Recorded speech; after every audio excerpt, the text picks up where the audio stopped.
Good evening, you're watching this special extended edition of The Buck Stops Here. Over the next 2 hours, we'll be looking at all the political developments today, and there have been many. Let's first bring you those images from that big Congress conclave where Rahul Gandhi made one of his most aggressive interventions yet, speaking for almost an hour, hitting out at the BJP, presenting his vision, his interpretation of the idea of India, and promising that the Congress worker would have a greater say in the functioning of the party. Also unusually aggressive, accusing the BJP of stoking the fires of communal hatred and taking a swipe at Narendra Modi by saying that the institutions of power could not be handed over to one man. Rahul Gandhi was at his most aggressive yet.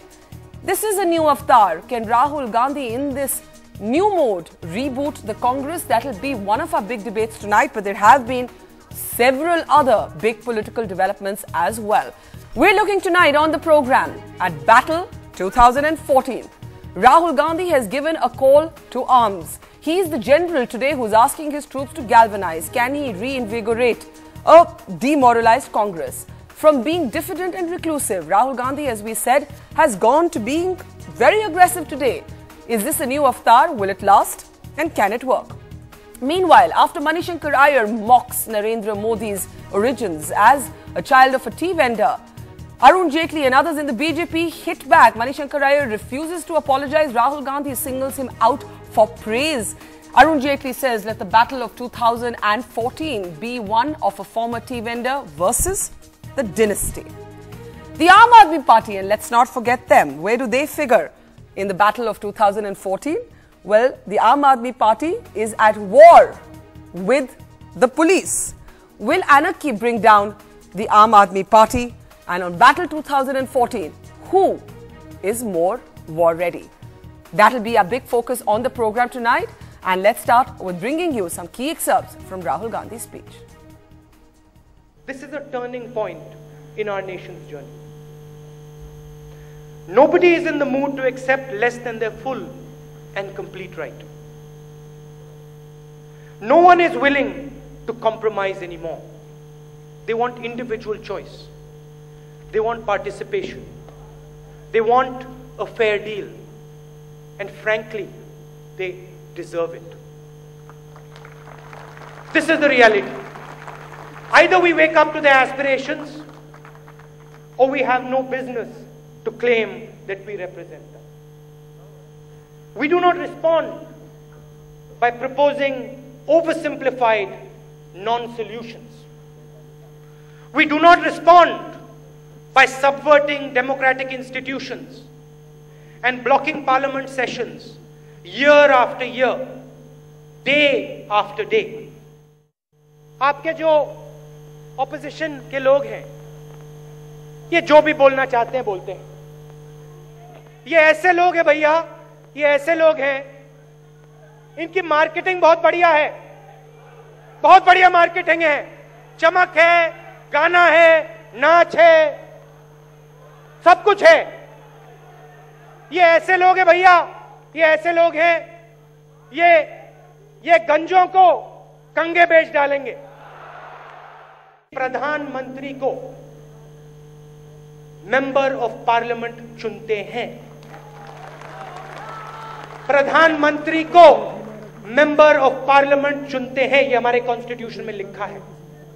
ये लोकतांत्रिक party है और हम democratic party हैं और हम democratic काम करते हैं। चुनाव में हम लड़ाई लड़ेंगे और आप देखना युवाओं को चुनाव होगा और हम चुनाव जीत के दिखाएंगे। मगर कांग्रेस पार्टी के प्रधानमंत्री को कॉन्स्टिट्यूशन के मुताबिक हमारे मेंबर ऑफ पार्लियामेंट चुनेंगे।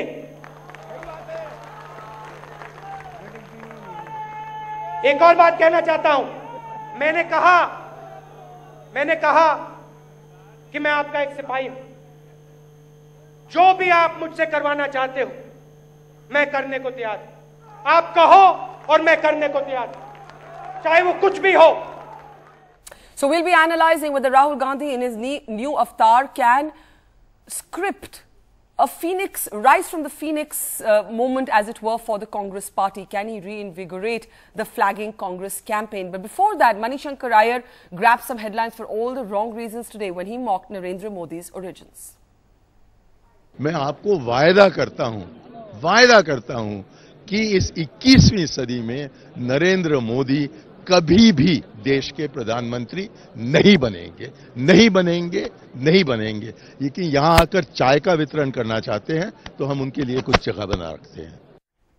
All right, we'll get the politicians in just a moment, but for now, on our panel tonight, we are joined from Mumbai by well-known author and commentator and columnist Chetan Bhagat. Also joining us is well-known political scientist and commentator Ashutosh Varshne. And we're also joined from Nashik tonight by senior journalist Kumar Ketkar.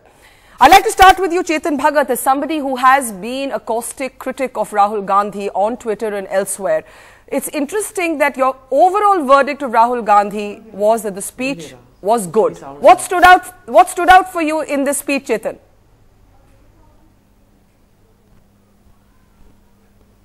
Chetan, can you hear me? Chetan, can you hear me?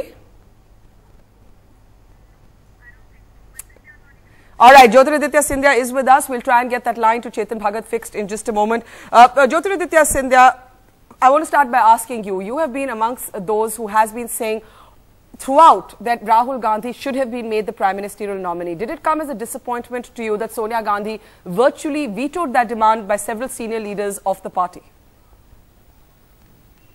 I don't think that's the case, Barkha. What's very clear is that there is a constitutional system that needs to be followed.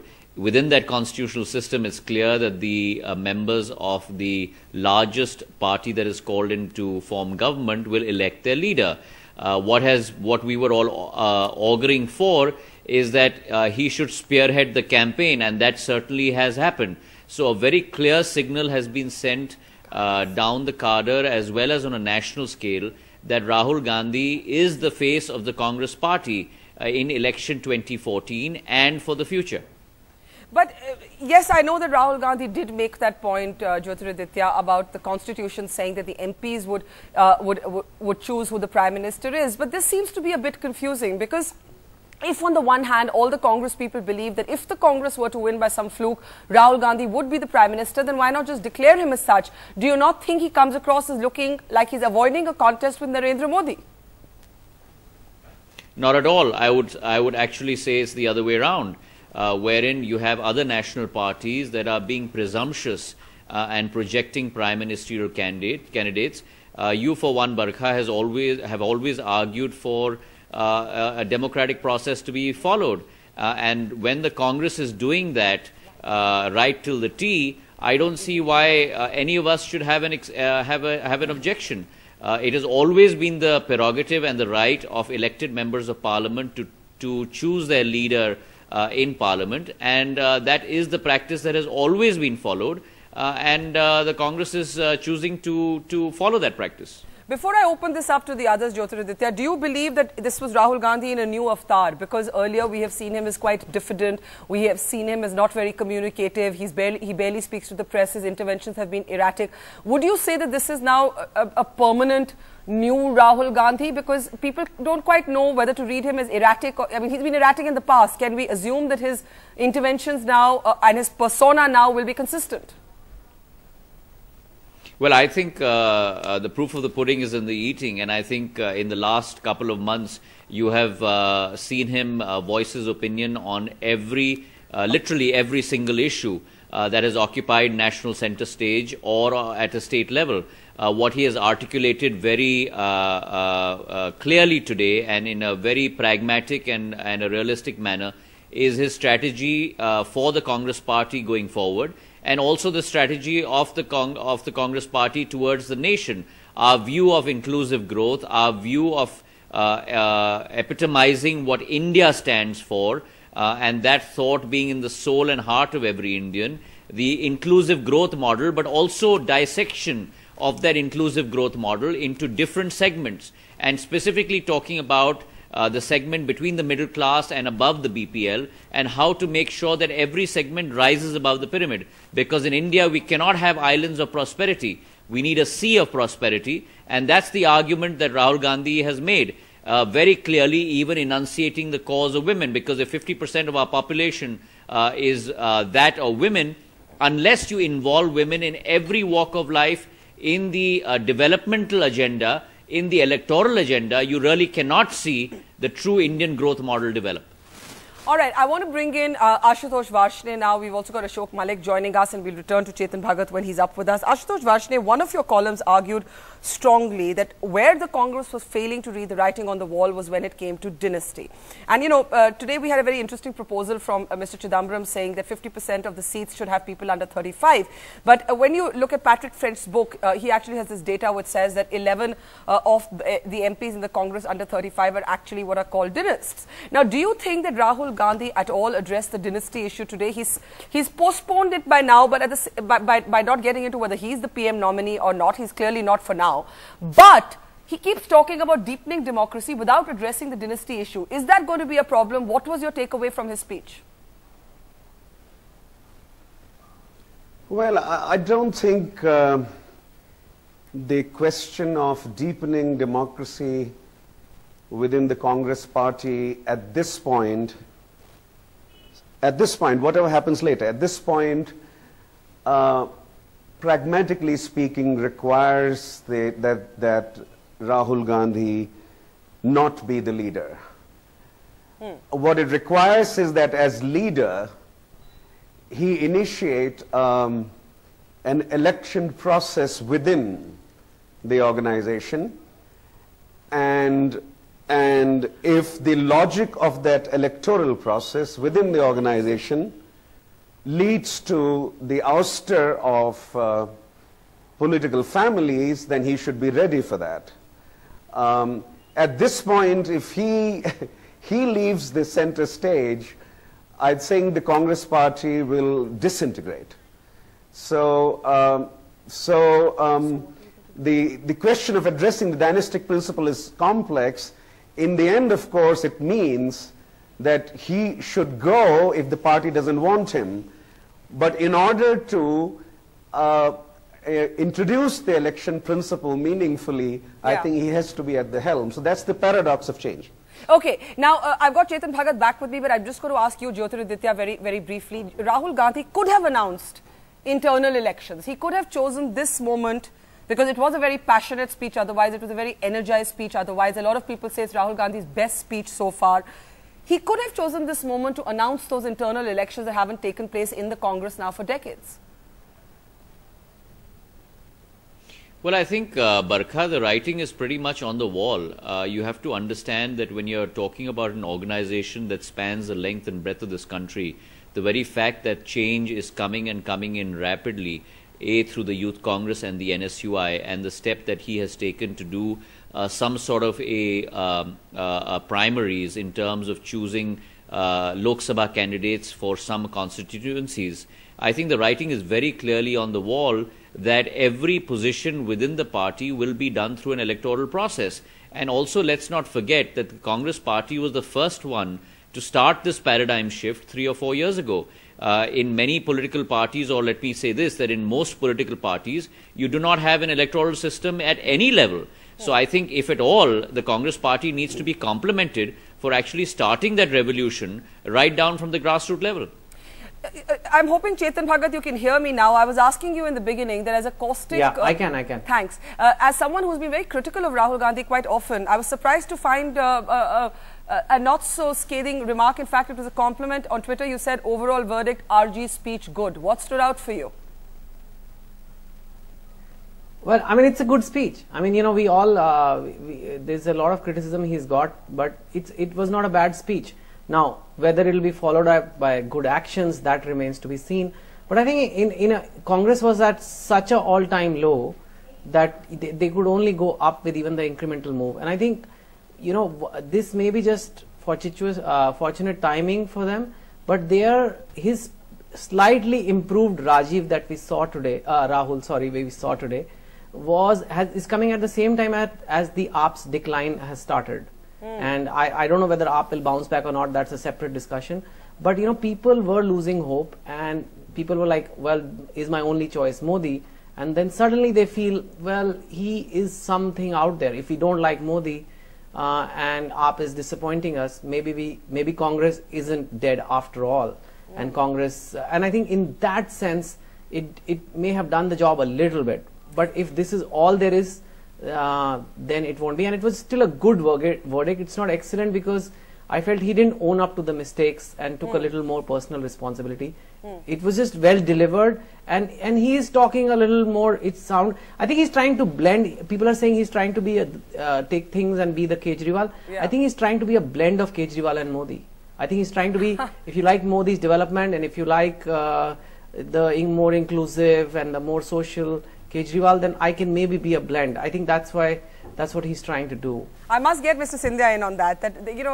One of the magazines described Rahul Gandhi as the man who wanted to be Kejriwal. There's an interesting new formulation from Chetan Bhagat today that he's trying to blend Kejriwal and Modi. How do you respond to that, Jyotir? Well, I think Rahul Gandhi is Rahul Gandhi. What is very clear is what he believes in. What he believes are his values, his principles and his morals in life. To say in Hindi, his chal, chalan and charitra. What he believes is really a vision for India. What he believes in terms of an inclusive growth model, giving rights and voices to people. And let's not forget, this is way before Kejriwal came on the picture or anyone came on the picture. We're talking about his thought processes from the last 4 to 5 years. And going back to the comment that I made, Barkha, the fact that he proposed democratizing and internal elections in the Youth Congress and the NSUI, these were all signs of things to come. I certainly believe that he really is has a very strong desire to change the system. He also believes that incremental change is not good enough. Monumental change is required. There is a new India out there. There is a new India out there, and for that new India, there has to be a new agenda. That new agenda has to be one which is inclusive. Yes. Wouldn't the monumental change involve opening up the top job of the party and the government for people like yourself or anybody else? That is what I would call monumental change. Well, you and I have debated this many times, and I think the very fact that today the decision has been taken by him that the legislators will decide who their prime ministerial candidate is if and when the Congress does get that majority, I think is a very strong signal towards that. He is very clear in his mind that he is not after position. He wants to do good work. He wants to see change happening in the country. He wants to see change happening within the party. He is very strongly desirous of that. And I think his thought process that he articulated so beautifully today is very much a testament of what he wants to do in terms of his roadmap going forward. Okay, one for the party and two for the country. Let me just get Ashok and Kumar Ketkar to come in and then we'll come back to you, Mr. Scindia.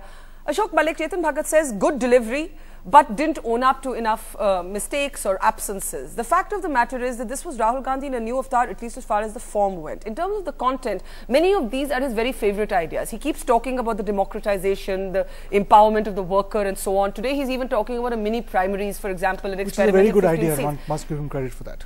Good idea, and he's putting it out there. Can Rahul Gandhi at this stage, with all the cynicism around the Congress, with all the discontent even among Congress voters, put the Congress back in the game?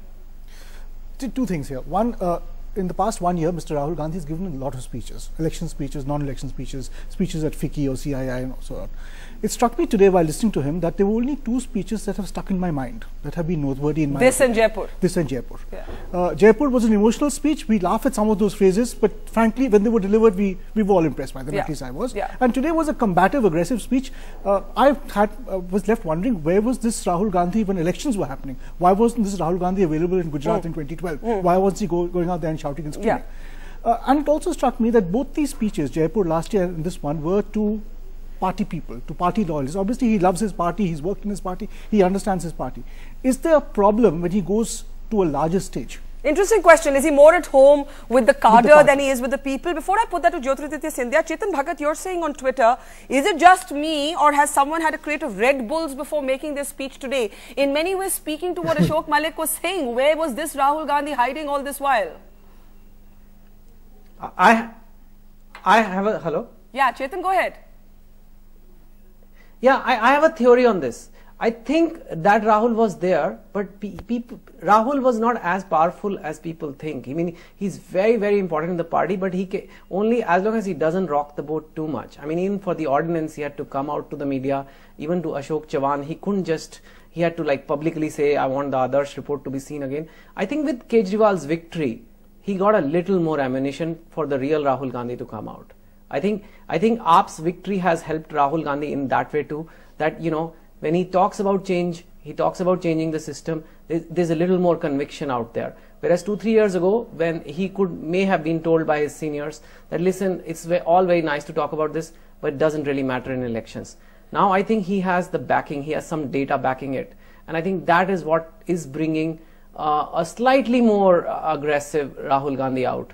Very interesting. I think that's my belief. I want Ashutosh Varshney to come in here, and I'm sure you have a question for Mr. Scindia, Ashutosh. What do you believe is now the challenge before the Congress today, after what you've heard from Rahul Gandhi? What would be your question to Jyotiraditya Scindia? Well, I think it's clear that in spirit, style, substance, and rhetoric, it was a remarkable speech. But one has to ask whether energizing the base of the party is sufficient for arresting the anti-incumbency wave that seems to be in evidence. Anti-incumbency, incidentally, is a very healthy thing in a democracy. It's not clear that those who've ruled for 10 years should rule again. In fact, from the perspective of democratic theory, that would be quite unhealthy unless you're led by a Jawaharlal Nehru or someone of that stature, and you have a party which is very healthy, which has held organizational elections every year as used to happen under Nehru. Unless that is available, that situation, it's not clear that electing incumbents again and again is a good idea for a democracy. So anti-incumbency actually is very healthy. And that's what's happening in India right now. I think this speech energizes the base immensely, the party base, and that was necessary at this time. But I'm not sure it is enough to arrest the anti-incumbency wave outside in the larger political sphere.